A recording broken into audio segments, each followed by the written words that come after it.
इसीलिए मैं कहता हूँ कि इस्लाम को जानने के लिए मुसलमान को मत देखो, कुरान और हदीस को देखो। कुरान में कहीं भी नहीं लिखा हुआ है कि मजार बनाओ। रुकिए, अगर आज मैं आपसे कहूं कि किसी मजहब का सबसे बड़ा संकट बाहर से नहीं भीतर से पैदा होता है, तो क्या आप यकीन करेंगे?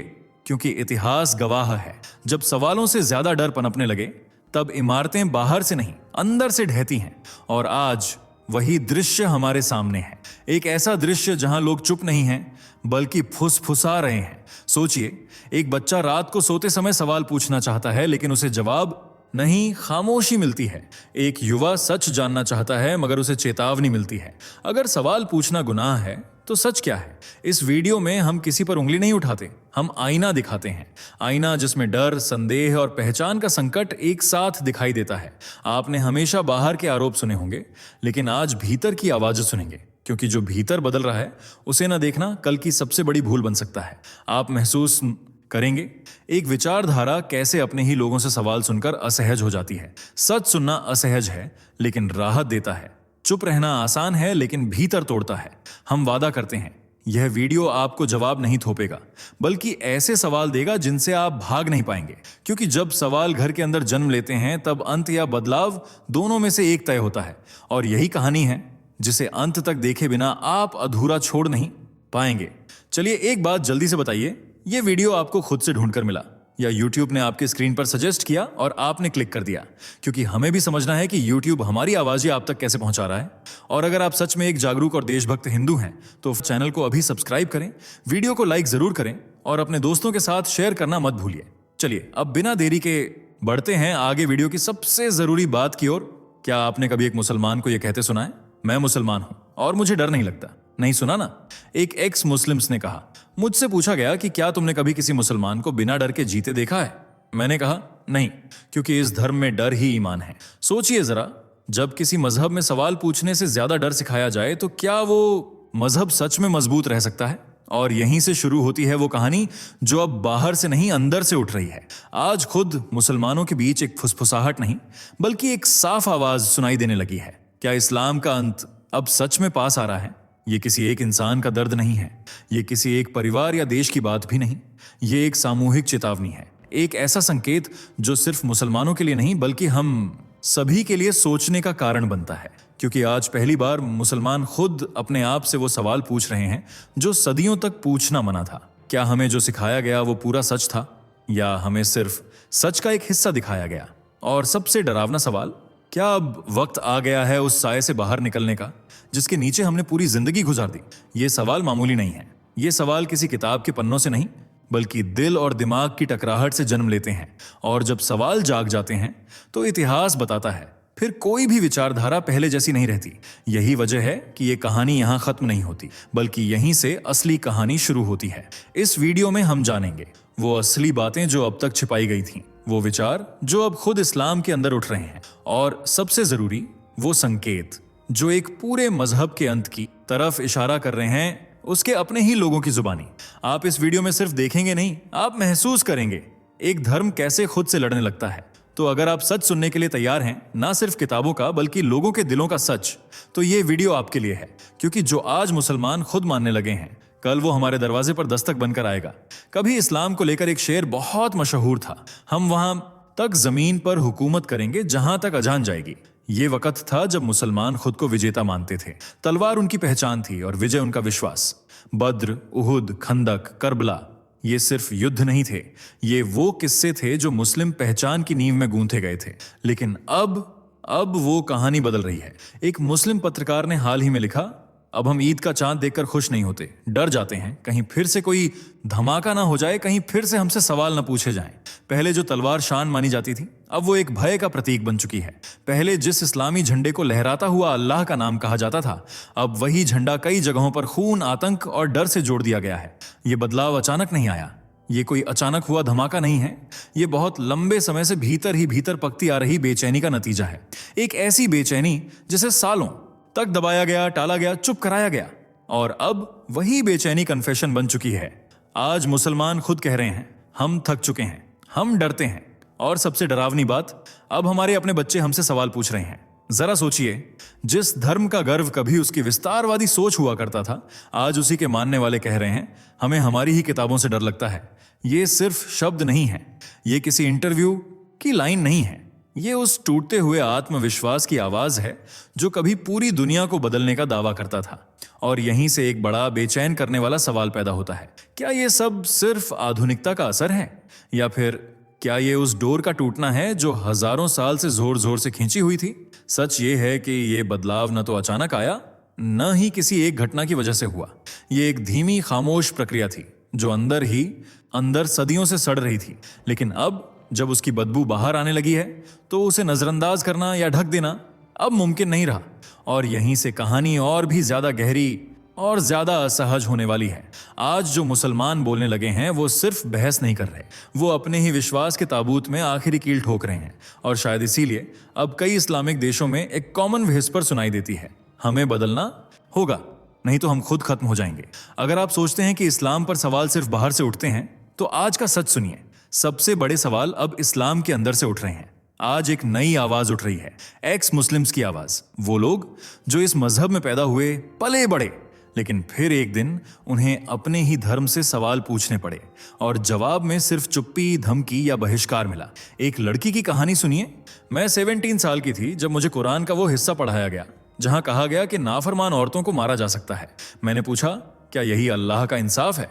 और उस दिन से उसे अपने ही घर में बिगड़ चुकी कहा गया। एक और युवक दुबई में पला बढ़ा। जब मैंने सवाल किया कि क्यों अल्लाह ने 6 साल की बच्ची से निकाह को जायज कहा तो मुझे मुनाफिक करार दे दिया गया। उस दिन मुझे लगा इस धर्म में इंसान की जगह नहीं, सिर्फ आज्ञाकारी गुलाम की जगह है। इनमें से कोई भी काफिर नहीं था। ये वो थे जो दिल से ईमान रखते थे लेकिन सवाल पूछने की जुर्रत कर बैठे। एक एक्स मुस्लिम्स लेखक ने लिखा, और उसकी बात किसी नारे जैसी नहीं बल्कि एक टूटे हुए इंसान की स्वीकारोक्ति जैसी लगती है। इस्लाम एक गुलाब की तरह पेश किया गया, हर किताब में उसकी खुशबू का वादा था, लेकिन जब मैंने उसे जिया तो कांटों के अलावा कुछ नहीं मिला। अब वो गुलाब मुरझा चुका है और मुझसे कहा जा रहा है कि उसकी लाश की पूजा करूं। जरा ठहर कर सोचिए, जिस धर्म की बुनियाद ही अल्लाह के नाम पर सब कुछ थी, आज वहीं उसके अपने अनुयायी पूछ रहे हैं कब तक सिर्फ अल्लाह के नाम पर जुल्म सहते रहेंगे। ये सवाल किसी एक इंसान का नहीं है, ये अकेली आवाज नहीं है, पूरा इंटरनेट इन आवाजों से भरता जा रहा है।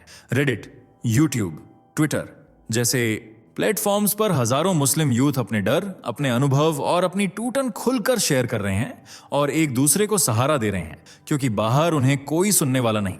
एक युवा लड़की ने लिखा, मैंने कभी किसी हिंदू, सिख या ईसाई को इतना डरा हुआ नहीं देखा जितना मैं खुद थी, सिर्फ इसलिए क्योंकि मैं सोचना चाहती थी। एक और कन्फेशन और भी ज्यादा चुभता है। मेरे इमाम ने मुझसे कहा कि सवाल करना शैतान की चाल है, तो क्या इंसान बनने के लिए मुझे शैतान बनना पड़ेगा? ये शब्द सिर्फ चौंकाते नहीं हैं, ये हमारी सोच की नींव हिला देते हैं, क्योंकि ये आरोप बाहर से नहीं आ रहे, ये उस धर्म के अंदर से निकल रहे हैं जिसे सबसे ज्यादा डर सवाल पूछने से लगता है। और जब सवाल भीतर से उठने लगे तो इतिहास गवाह है, फिर कोई भी व्यवस्था पहले जैसी नहीं रहती। इनमें से कोई भी धर्म के खिलाफ नहीं निकला, ये लोग सिर्फ इंसानियत के पक्ष में खड़े हुए। और यही वो मोड़ है जहां से एक धर्म का अंत शुरू होता है, जब उसके अपने अनुयायी खुद कहने लगे, अब और नहीं, मेरा विश्वास अब भी है, लेकिन वकालत खत्म हो गई है। एक मुस्लिम प्रोफेसर की यह बात सुनकर कुछ सेकंड को सन्नाटा छा गया। वो आगे बोले, मैं अब भी अल्लाह में भरोसा करता हूं, लेकिन इस मजहब की तरफदारी अब मुझसे नहीं होती। सोचिए, जब कोई अपने धर्म को मानना तो चाहता है पर उस पर खड़ा नहीं हो पाता, तो क्या यह सिर्फ संकोच है या आंतरिक टूटन का प्रमाण? इसे मनोविज्ञान में कहते हैं कॉग्निटिव डिसोनेंस, जब दिल कुछ और कहता है पर दिमाग कुछ और सोचता है। और यही हो रहा है आज, एक सामूहिक मानसिक द्वंद्व। लाखों मुसलमान इस समय दो पाटों के बीच फंसे हैं, एक ओर आस्था की विरासत, दूसरी ओर अपने ही धर्म का व्यवहार। यह सिर्फ व्यक्तिगत संघर्ष नहीं है, ये एक आइडेंटिटी का क्राइसिस है। जब आप अपने आप से ही सवाल पूछने लगें, क्या मैं उस धर्म से हूं जो आज की दुनिया से कट चुका है? क्या मेरा विश्वास अब मेरे वजूद के खिलाफ हो चुका है? यह वही बिंदु होता है जहां से कोई धार्मिक आंदोलन नहीं बल्कि आंतरिक क्रांति जन्म लेती है। सोशल आइडेंटिटी थ्योरी के अनुसार जब किसी ग्रुप के सदस्य ये महसूस करते हैं कि उनकी इन ग्रुप यानी अपने लोग ही उन्हें छोड़ रहे हैं या धोखा दे रहे हैं, तो वो उस समूह की वैधता पर ही सवाल उठाने लगते हैं। आज यही हो रहा है। एक माँ कहती है, मेरे बेटे ने मुझसे कहा, अम्मी मैं नमाज तो पढ़ता हूं, पर मस्जिद में वो बातें होती हैं जो मेरे दिल को तोड़ देती हैं। क्या ये धर्म के नाम पर जड़ता है, या वो चेतावनी जिसे हजारों साल पहले ग्रंथों में लिखा गया था कि जब धर्म का नाम होगा पर धर्म की आत्मा खो जाएगी तब परिवर्तन अवश्यंभावी होगा। और यहीं से शुरू होती है वो लहर जो धीरे धीरे हर आस्थावान को खींचती है सवाल की ओर। अब सवाल है, क्या एक धर्म अपने ही अनुयायियों को दरकिनार कर रहा है? क्या जो लोग खुलकर सोचने की हिम्मत कर रहे हैं उन्हें मुल्ला विरोधी, काफिर या भटके हुए कह देना ही समाधान है? या फिर ये इस बात का संकेत है कि धर्म अभी मरा नहीं है, लेकिन उसके तथाकथित संरक्षक उसी की हत्या कर रहे हैं? क्योंकि जब कोई विचार अपने ही लोगों से सवालों से डरने लगे, जब अपने ही अनुयायियों की सोच खतरा लगने लगे, तो समझ लीजिए समस्या धर्म में नहीं, उस पर पहरा देने वालों में है। और यही अंदरूनी उथल पुथल अब किसी बहस तक सीमित नहीं रही। ये धीरे धीरे एक बहुत बड़ी चेतावनी की शक्ल ले रही है। एक ऐसी चेतावनी जिसे हजारों साल पहले आर्षियों ने शब्दों में बांध दिया था कि जब धर्म अपने ही लोगों से डरने लगे, जब सवाल पूछने वाला दुश्मन समझा जाने लगे, जब आस्था की जगह खामोशी को थोप दिया जाए, तब कोई अवतरण दूर नहीं होता। क्योंकि इतिहास गवाही देता है, जब व्यवस्था सड़ने लगती है तो बदलाव अचानक नहीं आता, वो धीरे धीरे संकेत देता है। और आज दिखाई दे रहे ये संकेत शायद किसी अंत की नहीं, किसी बड़े मोड़ की आहट है। अब सवाल सिर्फ ये नहीं है कि क्या बदल रहा है, असल सवाल ये है, क्या हम उस बदलाव को पहचान पा रहे हैं? एक सुनसान रात की बात है। एक पुराना जहाज जिसकी डेक दर दर तक फटी है, अब धीरे धीरे पानी की सतह की ओर डूब रहा है। एक क्रैक, एक शोर और फिर एक खामोशी। ठीक वैसे ही हमारा समय, हमारी संस्कृति, जो कभी एक महान जहाज की तरह था, वो अब धीरे धीरे डूब रहा है। ऐसा क्यों? क्या इस जहाज की टक्कर आज हमारी आंखों में हो रही है, या वो शोर पहले से शब्दों में सुनाई दे रहा था? हम इसे बताएंगे। एक ऐसी भविष्यवाणी जो ग्रंथों की परतों में छुपी हुई थी, लेकिन अब उसकी गूंज उतनी जोर से है कि दुनिया सुन रही है। कुछ ऐसे अंश जिनकी गौरवशाली भाषा पश्चाताप का एहसास कराती है। एक क्रैक्ड फाउंडेशन जिस पर धर्म खड़ा था, अब अपनी ही दरारों में धंस रहा है। एक संगीत जो पहले हमारी आत्मा को हिला देता था, अब वो संगीत घुटन बनकर गूंज रहा है। श्रीमद् भागवत पुराण में कलयुग के वर्णन कुछ ऐसे हैं। लोक कलुषित होंगे, संदेश मार्ग पीछे छूटेगा। ये शब्द केवल कथा नहीं, ये एक चेतावनी है जिसके तले हम अभी से दबते जा रहे हैं। इसी तरह ब्रह्मा वैवर्त पुराण कहता है कि कलयुग के पहले चरण में बुराई, पाप और क्षय की इतनी भूमि पर झर बैठा हुआ हो जाएगा कि वो सभी दिशाओं में फैल जाएगा। वो गोल्डन एज जो आता और जाता है, उसके बाद आई एक डार्क एज जिसका पूर्वाभास अब सामने है। फिर देखिए क्रॉस रिलीजन पैटर्न इतना हैरान करने वाला है कि हिंदू और बाइबल का वक्तव्य एक दूसरे के साये में खड़े दिखते हैं।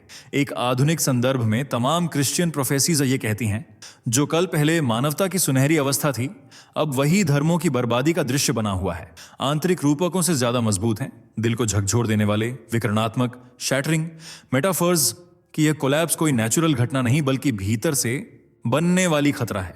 जैसे नीम बर्फ की हो और गर्म धूप में धीरे धीरे घिस जाए।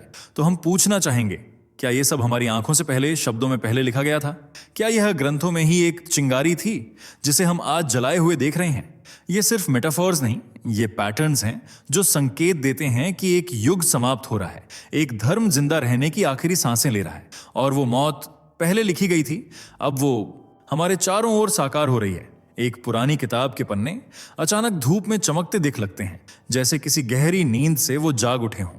असल में यही हो रहा है आज। वो चेतावनियां जो कभी भारी रहस्यों जैसी लगती थीं, अब हर ठीक ठीक घटना में महसूस की जा सकती हैं। आज हम उन कम झात ग्रंथों की चुप्पी तोड़ेंगे जिनमें निष्कपट रूप से लिखा गया था कि धर्म अपने ही अंत को अपनी जड़ों तक खींच लेगा। एक त्रिपुरा पुराण में लिखा है कि जब धर्म की छाया नजर से दूर गिर जाएगी तो एक अजीब सुनसान सा सन्नाटा उस पर हावी होगा। वाकई सन्नाटे को देखिए, मस्जिदों में हलचल कम, दिलों में अनसुलझा सवाल ज्यादा। दूसरा, लल्लेश्वरी के शेर जो केवल सूफी नहीं बल्कि चेतावनी है। जब वही शहादत जानिब कर दे जो कभी हमारी पहचान था, ये शब्द उस उसूल को उलझा देते हैं जो आज पहले संरक्षण अब पिंजरा के रूप में सामने है। किसी ने एनालॉजी में क्या लिखा है, एक महल जिसकी नींव पहले पत्थर की थी, अब वही पत्थर उसके बोझ बन गए हैं। किताबें तो किताबें हैं, पर जब वे आज की हेडलाइन से मिली जुली दृश्य रूप में सामने आएंगी तो पलक झपकते हम खुद को चौंकते पाएंगे। एक क्रॉस रिलीजन पैटर्न दिखता है। ये वही डिसइल्यूजनमेंट है जो पहले रेगिस्तान में शुरू हुआ और अब हर सियासी मंच, हर सोशल मीडिया कमेंट में गूंज रहा है। और यही हमारे मन में उठता सबसे बड़ा सवाल, क्या ये सब हमारी आंखों से पहले शब्दों में पहले लिखा गया था? इसे समझना ही शायद सबसे गहरा जागरण है, वही जागरण जिसे ग्रंथों ने कभी पहचाना था, और अब वही चेतावनी हमारी सोच में तेज विस्फोट बनकर गूंज है। अब तक आपने जो सुना वो केवल तथ्यों की कहानी नहीं थी, ये एक यात्रा थी आपके भीतर के उस कोने तक जिसे आप भी शायद छूने से हिचकते थे। शायद आप मुसलमान हैं या शायद आप नहीं हैं, लेकिन अगर आपने इस वीडियो को यहां तक देखा है तो इसका मतलब है कि आपके अंदर कुछ है जो टूट चुका है और कुछ जो अब भी जीवित है। तो खुद से एक सवाल पूछिए, क्या आप अंदर से थक चुके हैं? थक गए हैं इन सवालों से, इन तर्कों से, इस लड़ाई से? थक गए हैं उन जवाबों से जो कभी संतोष नहीं देते, सिर्फ डर बढ़ाते हैं? कभी आपने अपने ही दिल में ये आवाजें सुनी है, क्या मैं गलत हूं या फिर ये सब कुछ ही उल्टा है? यही वो समय है जब धर्म सवाल नहीं उठाता, इंसान उठता है। और अगर आपने वो सवाल अपने आप से पूछे हैं तो बधाई हो, आप अब सिर्फ भीड़ का हिस्सा नहीं हैं, आप जाग चुके हैं। लेकिन याद रखिए, जागना ही काफी नहीं।